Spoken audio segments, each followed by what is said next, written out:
Hi, welcome to Pyrography Made Easy. I'm Brenda. In this episode, I am going to share with you the things that I do to help me understand what unfamiliar pen tips are capable of. The things that I will show you work on both wire and brass tips. I will also include a small section on brass stamps and what I do with those. Well, let's get started. One of the first things I do is check the range of line widths that the tip is capable of. This is done by altering the angle that I am holding the pen at. The steeper the angle, the thinner the line because there is less metal in contact with the board. I always try out my four main burn methods: uniform strokes, circular motion, zigzags, and pull-away strokes.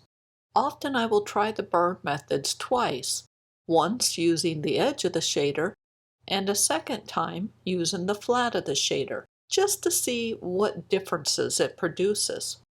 I also like to press the pen tip to the board and see what sort of pattern it makes.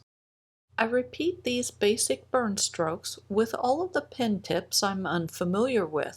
Currently, I'm burning on watercolor paper, but I also use whatever scrap wood I have lying around.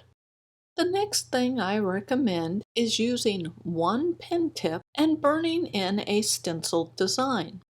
The goal is not to create realism or artwork.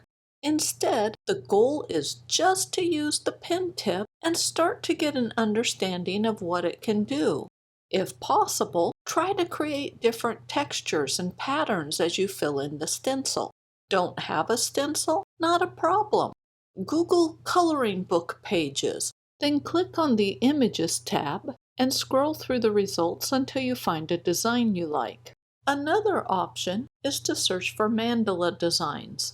It is preferable that whatever design you pick has multiple parts on it. This provides you more opportunities to test out different burn strokes and textures with the selected pen tip. I did both the basic burn strokes and the stencil work with all of my wire tips and the brass tips. Your burner may have come with a set of brass stamps. With these, I test out what sort of design they produce.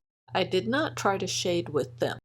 To me, these type of pen tips are good for decorative applications, like stamping on a border. Well, that is it for this video. I hope the information is helpful. Thank you so much for watching, and I will see you soon.